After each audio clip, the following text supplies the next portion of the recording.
Section 4.7 covers something where you could argue that this should go next to series solutions at the end because we've got non-constant coefficients in here. We've got an x to the n, we've got an x to the n minus 1, x squared, x.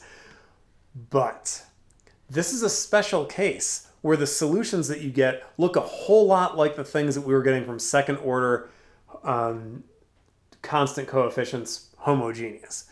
So the stuff we were doing at the beginning of chapter 4, and that's why it's in here. So it's a special case that looks like the other chapter 4 stuff. That's why it's in chapter 4. So what is a Cauchy-Euler equation exactly? The thing to look at is the powers of x and the derivatives in each term. They match. So you have x to the n times the nth derivative of y. Next term, x to the n minus 1 times the n minus 1th derivative of y.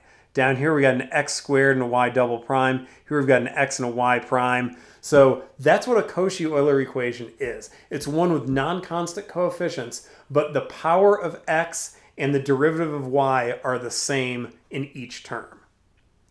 Okay, so now that we know what one is, how do you solve one? Well, you assume the solution is of the form y equals x to the m, where m is just some number.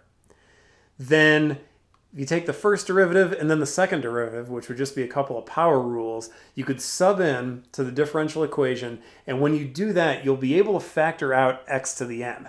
That will happen every single time that you'll be able to factor the x to the m out. And then you'll be left with a quadratic to solve, and that's where it really looks like the stuff from the beginning of chapter 4. And then these three options that you get, this also looks like the beginning of chapter 4, right? Distinct real roots, repeated root, complex conjugates.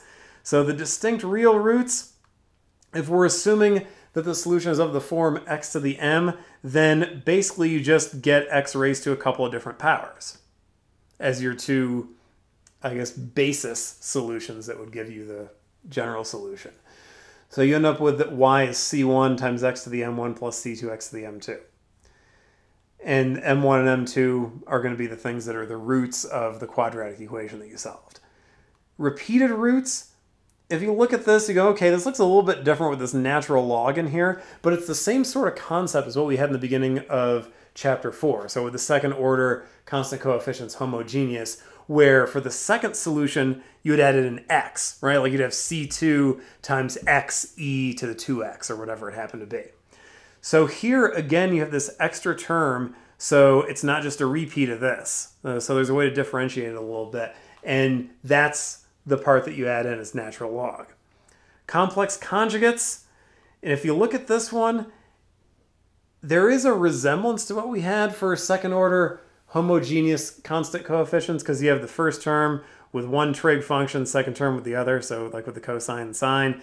And then the x raised to the power, like that involves the real component of these complex numbers, and then the imaginary component is part of what you take the cosine and sine of. So it's similar but not identical, I suppose, to what we would have done earlier in chapter 4 when we had complex conjugate roots. And if you look at what's going on here, this is definitely Cauchy-Euler. We've got x squared times second derivative of y, so 2 and 2, those match. This term, we've got x times y prime, so 1 and 1, those match. And then if y is equal to x to the m, then the two derivatives that you need, they're just going to be power rules. Right? To get y prime, bring down the m, and then to get y double prime, you're going to bring down the m minus 1. So, okay, a couple of power rules, though we can sub in. And so here's y double prime right here. Then here's y prime, and then there's y at the very end.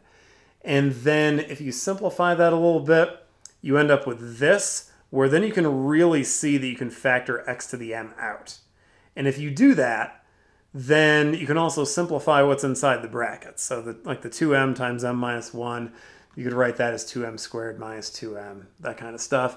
And you end up here, and this thing is factorable. So it factors into 2m minus 1 times m plus 1. And another thing that I should mention, I wrote the x to the m in all the way down here. You don't actually have to, because once you've factored it out, once you're up here, the x to the m is not going to be equal to 0. Because then if x to the m is 0, then that means x is 0, and that doesn't give you a solution to the differential equation at all. So that part you can effectively just not worry about after it's factored out. And the thing that matters is what's inside the brackets. Because once you get those roots, so here the 1/2 and the -1, those are our exponents down here in the answer. So that's what we're going to end up with. C1 times x to the 1/2 plus C2 times x to the -1. If you want to make that look a little bit better, I guess you can.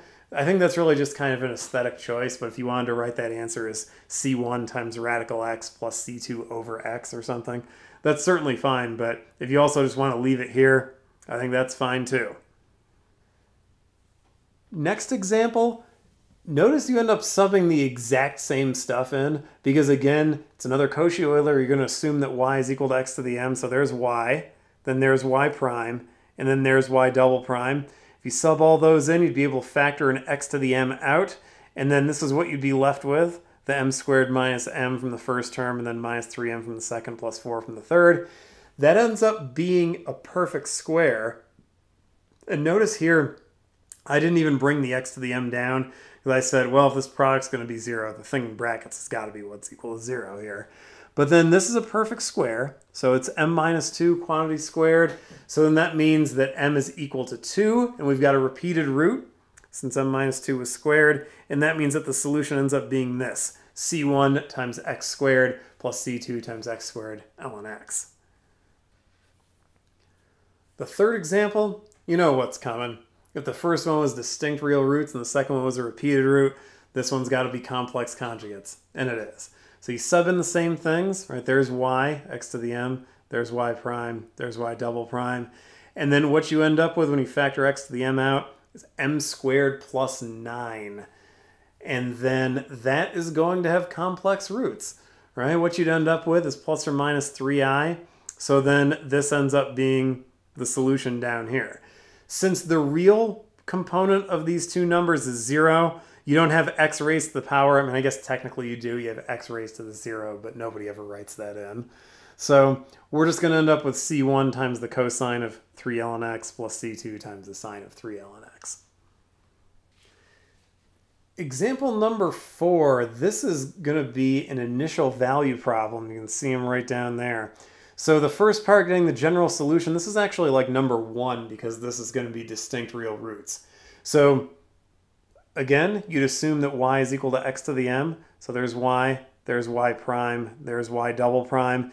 You can factor an x to the m out, and then the thing that you have to get solutions to or roots to would be m squared plus 5m plus 4 equals 0. So then what we end up with, since that does factor out into m plus 1 and m plus 4, either m is equal to -1 or m is equal to -4. So then there's our general solution down there, where we're going to have c1 times x to the -1 plus c2 x to the -4, and then we have to solve for c1 and c2 since this is an initial value problem. Well, if y of 1 equals 1, 1 to the -1 and 1 to the -4 are both going to be 1, so you would just get that 1 is equal to c1 plus c2. And then the first derivative of the general solution is going to be this, right? Bringing down -1, then bringing down -4. So then y prime of 1 being equal to 5, well, that would mean that 5 is -c1 minus 4c2. So then I just rewrote that so it's solved for c1, and then I stuck it into this equation up here, which is what this is, right? Because then I've got -5 minus 4c2 in for c1. And then you can solve for c2. Eventually you get that c2 is -2. But then if c2 is -2, 1 is equal to c1 minus 2. So c1 has to be 3. And so then there's the solution, the IVP solution, where we've got actual numbers instead of c1 and c2. So y equals 3 times x to the -1 minus 2 times x to the -4. The last example in here is just showing what you do if you have a Cauchy-Euler equation that's non-homogeneous, because you can have that. We've got one right here, right? That's not a 0. So you can solve those basically the way that we would do it in section 4.6, where you use variation of parameters, so you get the complementary solution first, and then you end up doing a couple of integrations to get the particular solution. So the first thing is to get the complementary solution. This would look just like every other example that's in this section, where you assume that y is x to the m. So there's y, y prime, y double prime, factor x to the m out.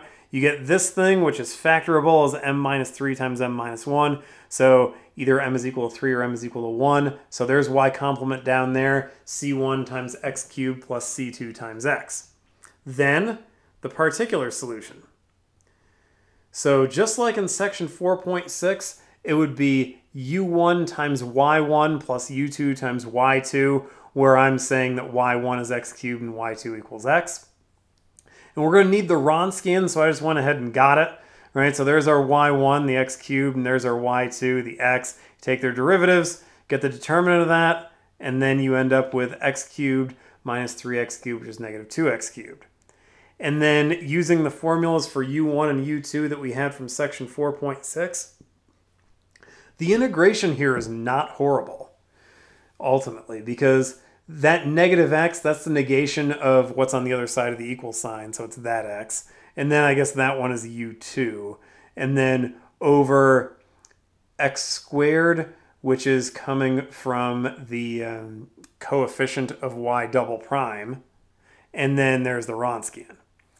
But then I said, well, we got an x squared up here, we got an x squared down there, and we've got a negative on the bottom and a negative on the top. So we're not really left with a whole lot. I can bring the 1/2 out front, but then it's just the integral of x to the negative 3. So that's x to the negative 2 over negative 2. So ultimately that's negative 1/4 x to the negative 2. I left the arbitrary constant off, so I guess I just aimed for getting the particular solution here and that's it. But just like in 4.6, if you wanted to include it, you could, and then you would get the entire general solution at the end if you include the arbitrary constant here and here.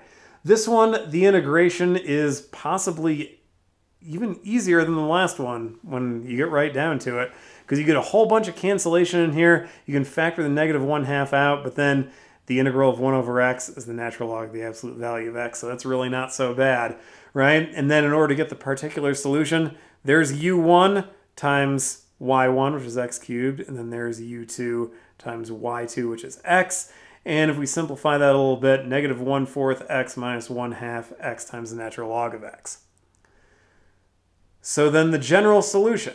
So here's yc, right, the complementary solution. And then down here is yp, the particular solution. But look at this thing I wrote in red. This is kind of interesting. This happens every once in a while. So I wanted to pick an example where this came up.